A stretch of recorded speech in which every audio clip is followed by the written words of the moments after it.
Now we're live. Okay. We should be at Indy this weekend, dude. We should be at Indy. We should all be at Indy. Well, I mean, I'm here, but yeah, not at the track, sadly.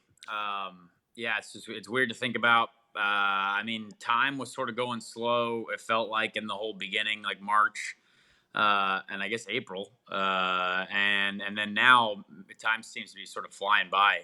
It's weird to think that May is now almost, we're at Memorial Day weekend, which is really weird. Mentally for you during this month. I mean, obviously it's a whole new world for all of us, but as a driver, I know you were doing a lot of iRacing and stuff and it was fun to watch, but because of the scope of Indy, were you having trouble like mentally knowing that you weren't going to be at the track? I mean, we just try not to think about it. I mean, no one else is doing anything, so that sort of helps. I mean, if there was a ton of other stuff going on and we were seeing other sports and NBA playoffs and whatever else, NASCAR, but I mean, nothing was going on obviously until recently with NASCAR now going. So it's everyone's in the same boat. No one is on their normal schedule, so it's not been terrible, but obviously. It's so frustrating to not be doing anything, during this whole time. So it is what it is. I know, we're gonna have an incredible month of August for sure when we do get the Indy 500 stuff rolling. Yeah. It'll just be a different time of year. So you must have, were you watching, obviously like we all were watching the first NASCAR race and with no practice and no qualifying for those guys to throw it in at Darlington, the first time you guys get on the track next month, are you going to have practice beforehand? Have they told you guys, is that going to happen? Yeah. No, we get I think like an hour and a half of practice and qualify as well, which I think is good. It would just be impossible to do something without practice, and just honestly irresponsible, I think, for us, because obviously our danger level, I think, is a little bit higher than NASCAR, at Darlington. So it's still going to be very tough. I mean, no one's been in the car for months, and not even on ovals. I mean, I haven't been on an oval since Gateway last year or something like that.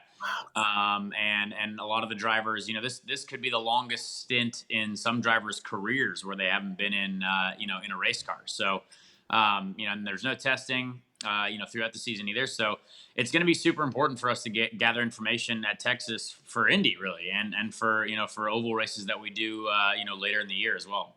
Having the canopy around you guys, do you anticipate, will it change anything in a pack?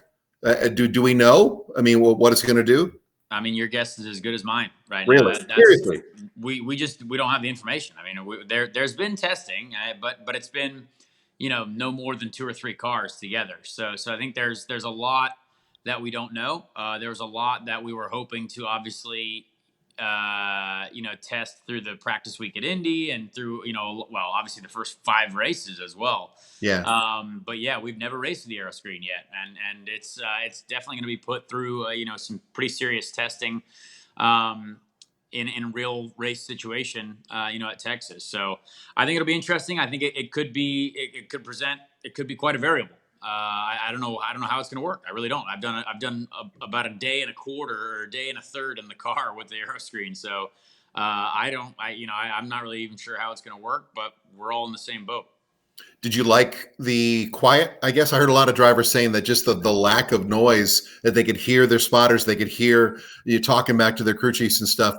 Is it noticeably different inside the cockpit? Yeah, for sure. Noticeably different. It's very weird. I mean, I don't like it. I've always been publicly sort of, not a fan of it, but it is what it is. I mean, everyone's got to do it. Everyone's got to get used to it. It's for safety. I wish, it's very difficult to get in and out of the car now, which is tough. It looks awkward. It doesn't look great. But obviously, if it's safer, then it doesn't matter if you look like an idiot or not, which is good. So we'll see. I mean, I'm sure everyone will get used to it. In about 6 months' time, we'll all be, we won't really remember what an IndyCar is without an aero screen, I'm sure. So. Well, and full season for you as well. Still, I mean, with Ed Carpenter and Carlin and whatnot. So mentally, I mean, you've always seem like, Conor, you're the definition of a hardworking driver. You're always there. You're right. You've been ready to go. And does it feel like it's starting to pay off finally? I hope so. Yeah. I mean, obviously we have, quite a job to do this year. Gotta obviously do the right thing and get some strong results. But But the ECR environment, I mean, I would love to have some time to get used to that, but obviously that now has been cut very short. I mean, there's no Yeah. testing with this team that I just signed for a lot of races, and Carlin I already know, which is great. But so much of what you use to get used to a team is once you get into the swing of things. And now instead of starting the season with ECR, I'm starting with Carlin, and then eventually get to ECR. And now there's a bunch of different races that aren't really, you're not traveling as much together now because some of the races are double headers. There's less weekends. A lot of it's in Indy. So yeah, I mean, it'll be weird for sure, but it's weird for a lot of people. And I obviously want to be able to make sure that our partner, the U.S. Air Force, is very happy coming out of this year, so we can just go back into 2021 with, again, a regular season and potentially a real outlook and preparation when it comes to testing and stuff like that going into the year. Yeah, but as a driver, though, you can't go out on a track hoping to finish. I mean, you have to, don't you? That mentality is like, you want to do your best, you want to push, you want to win, right? It's not enough to finish the race, is it? Oh no, for sure. I mean, that my goals are set very high Right. because you have to, but you also have to be realistic. I mean, there's a lot of situations that are going to be different, that are going to be tough at first, and you got to try and get over those over those obstacles quite early, and get into the swing of things earlier than maybe you've ever done before, because this year is obviously a year unlike any other ever, certainly in my lifetime. So yeah, it'll be tough, but we want to win races. I mean, the Air Force wants to win races, and I think we've got a great team to potentially do that. But there's a lot of there's a lot of things, there's a lot of pieces of the equation that equal victory, and you got to make sure that you have all those in place. Let me see if I can pull this up real quick. There it is. There's your baby for Indy. Yes, it That is. that thing is badass, dude. What a cool scheme. Thank you. Yeah, it turned out really well. I think it's simple, but it sends a message, and you can definitely see it. So it'll be really cool to drive it. Does Chuck Yeager know? Has he responded on Twitter about it yet? We'll go with yes. He gets on Jags where he'll be on Twitter and just like bomb everybody for 2 days and then disappear for a while. So, but yeah, that is a beautiful paint job, man. Thank you. Thank you. But then everything's going to get pushed back. I would assume we're talking about some of Conor Daly joining us here, IndyCar driver. The bigger motor, the higher power stuff that we had talked about is all that's all going to get pushed back another year, right? Honestly, I don't know. Okay. Yeah, I'm not really sure. I haven't really talked about that much. Are you like, bring it on, whatever? You just want to go? Yeah, I mean, I would hate to see anything delayed. Really, you know what I mean? It would be tough to. It would just be tough for the series if we had to delay things. So I think everyone's ready for the the upgrade in power and a third manufacturer as well. I don't think the work has stopped on that. So Right. we'll see. What you think about Ferrari? Some of the stuff being bounced around. That was at least kind of cool to have that discussion. Yeah, I mean, I saw more comments today as well. I mean, it would be really cool. Do I think that's legitimate? No, but I mean, they've got the money and they've got the ability to do it. Um, and would it be awesome to have Ferrari in our series with Chevrolet and Honda? Absolutely, because we've got two great manufacturers already, and we need a third for sure for the competition. And I think it would bring everyone's game to a very high level. Well, obviously here in the Motor City, I'm pointing at Ford, going, "You guys, come on, man! Never Why not? I mean, their history, and doesn't it make sense for them to stick their nose back in this?" It's tough, man. It's a business. I actually talked to a member of the Ford family, oddly enough, like 4 year, probably 2016. I was riding on a golf cart with him, and I was like, "So when are you guys coming to IndyCar?" He's like, "Never." And I said, "All right, great, there we go." So I mean, every manufacturer has certain goals and certain I'm sure certain things to do on their list of things to do, and sometimes we fit into the category and sometimes we don't. I mean, it depends on, a lot of things. So as long as we do get a strong third manufacturer, though, I think it'll help the series overall to then maybe tempt a fourth manufacturer, maybe even fifth manufacturer. You never know. But what about the idea of a second body? Or do you like the idea of having this sort of universal template that you can modify around? Like a chassis? Yeah, the chassis. I'm sorry. Oh, Yeah, yeah, yeah. yeah. I mean, we don't have enough money in the sport to have two different chassis and be spending that type of money. It's just we're still very small, and we've got to grow a lot more before we get to that point. We're gonna miss you here in Belle Isle. It's really weird going out there and not having the Grand Prix in the Motor City, man. It's just strange. Yeah, I mean that's one of my favorite races for sure, and it's tough to not be able to go there. I was looking forward to that one. Looking forward to like the start of the season there, really, because for a Yeah. while we thought that's what it was going to be. But yeah, I mean, obviously hope to be back there in 2021 and and have an incredible event.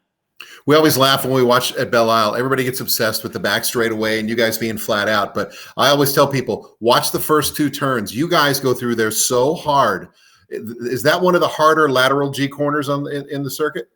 Oh yeah, on the track, absolutely, yeah, Yeah. and it's really tough because it's bumpy, and then the exit of turn two, it's actually almost like a jump. So it's definitely a wild feeling inside the car, and you got to almost be able to just place yourself in a good landing zone over the crest there in turn two.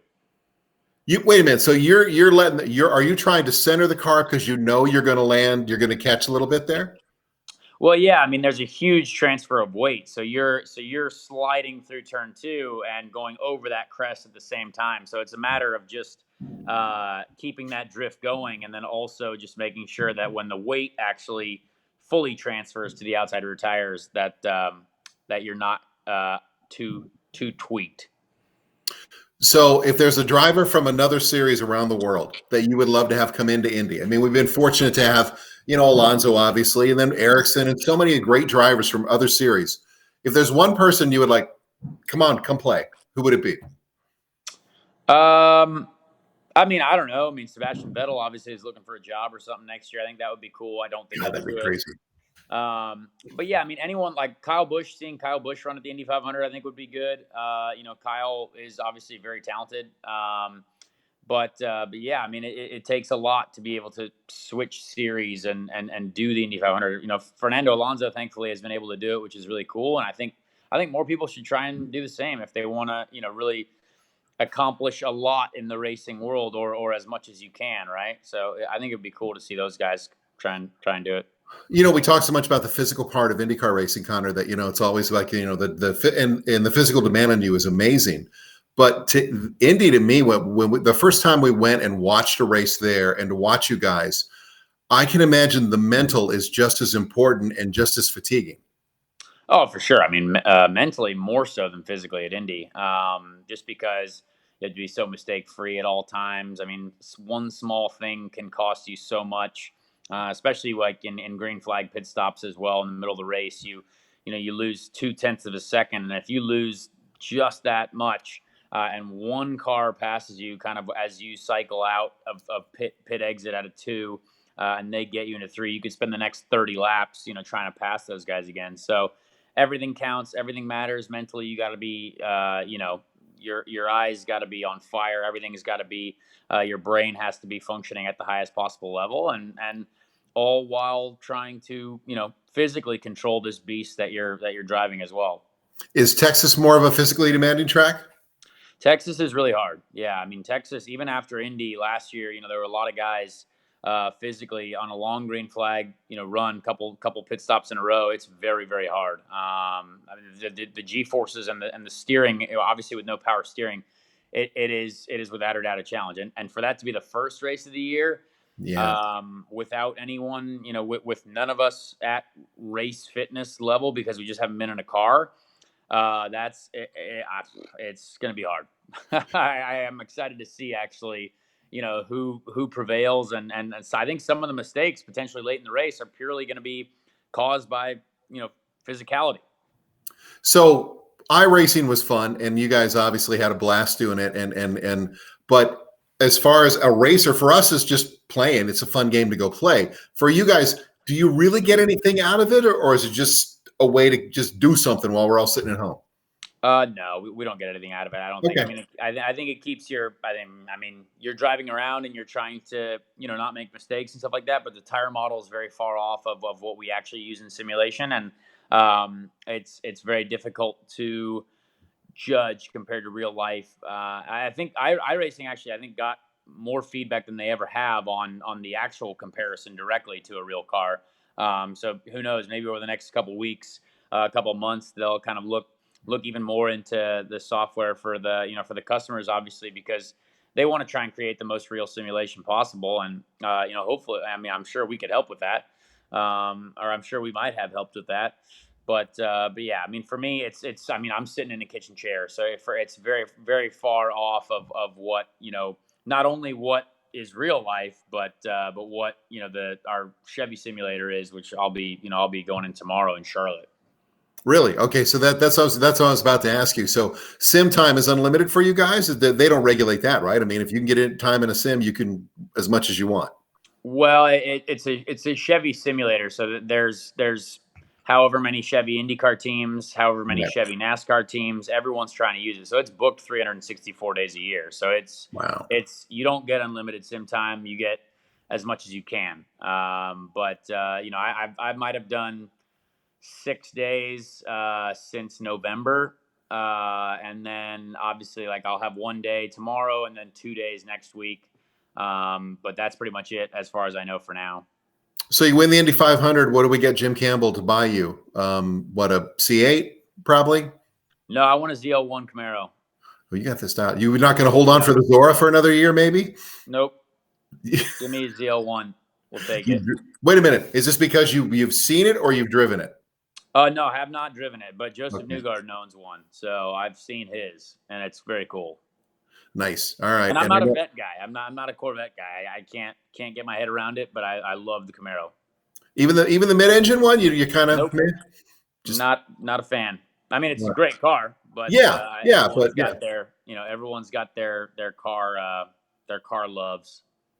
I'd be remiss. Last thing, and thank you, Connor, for the time. I really do appreciate it, man. I Yeah. know your schedule's starting to ramp up, but we Amazing Race was just fun to watch. It was fun to watch. Did you know how much fun you were going to have, or did you guys have fun doing that? It seemed like it. I think I think at the time we did not consider it fun. It was very tough. It was very hard. And but it was pretty rewarding, as we kept going and as we stayed in the fight. But yeah, looking back on it now, for sure, so glad we did it. A lot of cool memories that we will never forget, for sure. I think Alex has a bit of a different opinion than me. I mean, I would do it again. I don't think Alex would ever do something like that again. Why? But it's just not his style. Not his style at all.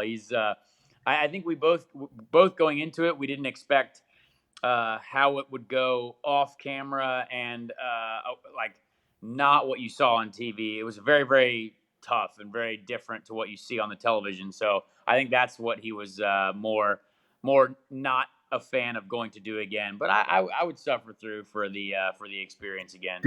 Did you get him to sign up for this, or did you guys agree to sign up together? Did they approach you, or how did this work?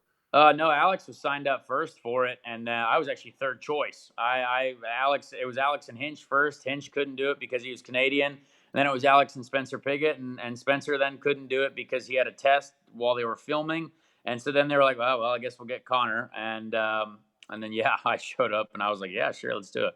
Dude, it was fun. It was fun to watch. My wife and I, that's one of those shows we watched for years, man. So that's cool. You can always brag and Appreciate say, that. I was on The Amazing Race. Yeah, no, I mean it's cool to say. I was a huge fan of the show when I was in high school, when I was growing up. So and we met a lot of great people doing it. A lot of the camera crew. The creator of the show is actually a huge race fan himself. So he wore a Ferrari hat every day of production, and it was like, oh, that's this, and talked to us all about Formula One and IndyCar racing. It was really cool. All right. How many times have you watched the movie Senna? A lot of times. Yeah, Every driver I talk to, what is it about that movie and that guy? I mean, I get it. I've got like a Banco Nacional hat down in my man cave, and I own the movie too. But what is it, Connor? Well, I think I find it good to be able to show people who don't know about racing or who might not understand the why I love it so much or why I'm crazy about it. I think, well, just watch this, and then I think that really symbolizes someone who is so dedicated to his craft, a story that is so incredible. I think it's just good to. It doesn't matter if you're a race fan or not. I think people can appreciate the story, and then afterwards you're like, oh wow, I mean that was a wild wild ride. So I just, yeah, I like showing it to people who have probably never seen a racing movie before or a race, and then see what what they think about it afterwards. Do we really understand how great of a pedestrian question, how great of a driver he was, and then B, how amazing that qualifying lap was at Monaco that we all watch over and over on YouTube? Yeah, I mean, honestly, sadly, we truly didn't get to see the full extent of what he could do. I mean, the guy probably had many more years in Formula One left, and yeah, I mean, for sure, one of the greatest to ever do it. Um, and yeah, I mean, I'm glad we have what we do have to look at, and yeah, I think we'll always be respecting respecting that guy. Do you just laugh your ass off though at that Monaco lap, the way he did that? I mean, just hanging it out there like that. Well, I think for me, it's a different perspective because everyone has a lap like that every now and then. I mean, yes, it was very good, but you never, like, a driver would say, well, you could have done. I mean, as a driver, even if I've been on pole, I'm like, ah, well, we could have improved here and there. So I think it's a different perspective for sure. Very impressive, of course. What's yours? I remember I remember Newgarden in Iowa a couple of years ago before he went to Penske had one of those races where he was like a slot car, just blowing by everybody. And he said he had that race. Have you had a qualifying or a race moment like that? I mean, at Gateway last year, I mean, I thought I could drive around anyone and do anything with the car that I wanted, and I think we should have won that race. So there's been times for sure. It all depends on the car, though. The car gives you the ability to do, things that you probably normally wouldn't be able to do if you're very confident in it. So there are for sure moments that I've had before like that. But yeah, it's nice to have when you're in sync with the car. It's definitely nice to have those moments. Dude, Connor, all the best to you. Congratulations. We're all rooting for you here in the Motor City, and Thank you. be interested to see what happens in Texas. Also, you're always a fun follow on Twitter, and thanks for not cussing on iRacing because I know you get yelled at for that. So, yeah, that was good. Connor Daly, thank you so much, man. You be safe. Yeah, thank you. I appreciate it. There he goes, Conor Daly.